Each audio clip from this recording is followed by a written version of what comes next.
బిల్లలు తీసుకొని ఇక్కడ 13 అక్కడ 16 పెడతా. అట్లా పెట్టొద్దు. ఇక్కడ 16 ఉంటే అక్కడ కూడా 16 పెట్టండి. అంతేనా?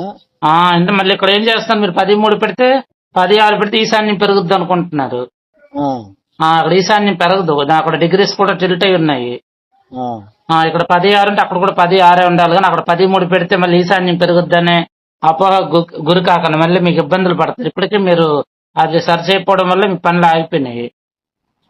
దానికోసం ఎందుకంటే మళ్ళీ ఇది పెట్టే డిగ్రీలు కరెక్ట్ గా ఉన్నప్పుడు ఈశాన్యము కూడా ఎంత పెంచాలంటే ఒక 6 ఇంచి లేదా కందిపప్పు బద్ద లేదా మిరియాల గింజలు అంటారు కదా, ఆ మందం మాత్రమే పెంచాలి, ఈశాన్యం పెంచాలి. అంతేగాని ఇంచెలు అడుగులు పెంచుకొని వెళ్ళకూడదు వాస్తు ప్రకారం. ఇప్పుడు మన కుడి చెయ్యి ఎడం చెయ్యి రెండు కరెక్ట్ ఉంటేనే బాగుంటుంది. ఒక చెయ్యి తేడా ఉన్నా మనకి తేడా ఉన్నట్టే కదా. ఈశాన్యం ఎక్కడ చెప్పారంటే వాస్తు శాస్త్రంలోనే జస్ట్ ఒక కందిపప్పు బద్దంతా పెంచుకోవచ్చు అని ఉందన్నమాట. దాని ద్వారా వేరే కథ ఉంది, పెద్ద కథ ఉంది. అది ఇప్పుడు మీకు చెప్పి మీ మైండ్ పాడు చేయలేను. సో అందువల్ల ఇక్కడ 16 ఇంచులు ఉంటే అక్కడ కూడా 16 ఇంచులే ఉండాలి. మామూలుగా సల్పలు మార్చుకుంటే అయిపోతుంది కదా బిల్లలు. ఏది బిల్లలు మార్చుకోవడం కాదు, మొత్తం ప్రహరీ కట్టాలి మీరు పునాదేసి. ఇప్పుడైతే టెంపరీ బిల్లలు వేద్దామన్నా. అందరు టెంపరీ వేయండి, డబ్బులు వేస్ట్ కదా బిల్లలు బిగించినా. అంటే అంతకన్నా వేస్ట్ ఎక్కువ అయిపోతున్నాయి.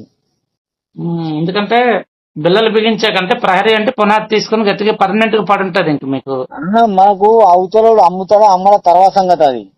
ఓకే, పక్క వాళ్ళు అమ్ముతారు అంటే మీ తూర్పు వైపు. కానీ అప్పుడు మీరు అది కొనకూడదు. అది కొనకూడదా? ఎందుకంటే దానికి రోడ్డు ఉందా? ఇప్పుడు నువ్వు ఇప్పుడు 13:3 ఉందా? అవును చూసాను, 13:3 ఉంది. ఈశాన్యం 13 ఉందా? అవును ఉంది. అక్కడ మాకు 2 ఫీట్లు 3 ఫీట్లు కావాలంటే దీని మందం ఇస్తారు. ఏది తూర్పు వైపు, పాత ఇల్లున్న వైపు. ఓకే, ఇప్పుడు అప్పుడు ఏంటంటే ఇక్కడ 13:9 ఉంటే అది కూడా 13:9 చేయడానికి అంతేనా? అట్లా మరి ఇస్తా అన్నారు. అది ఇస్తారు, మనం డబ్బులు పెడితే ఇస్తారు, ఇవ్వకపోతే ఏం చేస్తారు? అట్లా కాదు, అడగాలిగా, మీరు అడగండి.